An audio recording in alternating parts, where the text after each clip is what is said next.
ഇന്ത്യയിൽ മറ്റേ പോലീസുകാർക്ക് എന്താ ഇവിടെ കാര്യം എന്ന് ചോദിക്കുന്നതല്ലേ, യു കെയിൽ നടക്കുന്ന പ്രാക്ടിക്കൽ എക്സാമിന് ഇന്ത്യയിൽ എന്താ കാര്യം എന്നുള്ളതായിരുന്നു അന്നത്തെ തൊട്ട്. അതുകൊണ്ട് ആരും അങ്ങനെ ഒരു സംഭവത്തിന് വന്നില്ല.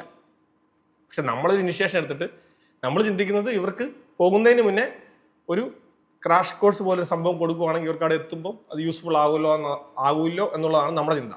അങ്ങനെ തുടങ്ങാൻ വേണ്ടി എല്ലാം നമ്മൾ സെറ്റ് ചെയ്ത് നിൽക്കുമ്പോഴാണ് കോവിഡ് വരുന്നത്. അപ്പൊ സ്വാഭാവികമായിട്ടും എക്സാമുകളെല്ലാം നിർത്തി. നമ്മൾ നാട്ടിൽ ഇനി ബാക്കിയുള്ള ഒരേ ഒരു നമ്മൾ ഇനി എല്ലാം കണക്ക് കൂട്ടുന്നത് ഈ പ്രാക്ടിക്കൽ എക്സാമിനെ വെച്ചിട്ടാണ്. അപ്പോൾ അടുത്ത് നമ്മൾ ചിന്തിക്കുന്നു ഇത് ഈ കോവിഡിനെ എനിക്കൊരു പ്രശ്നമായിട്ട് കാണാൻ പറ്റത്തില്ല.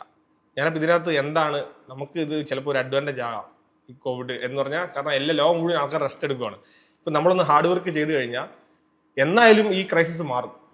അപ്പം ഇതിൽ നിന്ന് നമുക്ക് ചിലപ്പോൾ ഒരു ബ്രേക്ക് ത്രൂ ഉണ്ടാകാം ഇത് കഴിയുമ്പോൾ എന്നുള്ളൊരു കോൺസെപ്റ്റിൽ ചിന്തിച്ചപ്പോഴാണ് ഈ പ്രാക്ടിക്കൽ എക്സാമിനെ ഓൺലൈൻ ആക്കാം എന്നൊരു തോട്ട് വരുന്നു. അപ്പം നീന്തൽ ഓൺലൈനിൽ പഠിപ്പിക്കുന്ന പോലെയാ.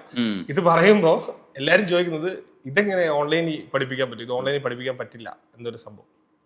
അപ്പൊ ഞാൻ പറഞ്ഞു വേറെ നിവൃത്തിയില്ല, നമുക്കിപ്പോൾ ഓൺസൈറ്റിൽ ആൾക്കാർക്ക് പഠിക്കാനുള്ള സാഹചര്യം ഇപ്പം ഇല്ല. കാരണം കോവിഡാണ്.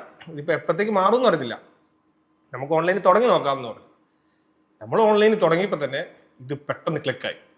ഈ രംഗണ്ണൻ വീണ്ടും ജ്യൂസ് അടിക്കാൻ തുടങ്ങിയെന്ന് പറയുന്ന പോലെ നമ്മൾ ആ ചെയ്ത സാധനം കറക്റ്റ് ക്ലിക്കായി. കാരണം അതായിരുന്നു അതിന്റെ കറക്റ്റ് ടൈം, റൈറ്റ് ഡിസിഷൻ ആയിരുന്നു.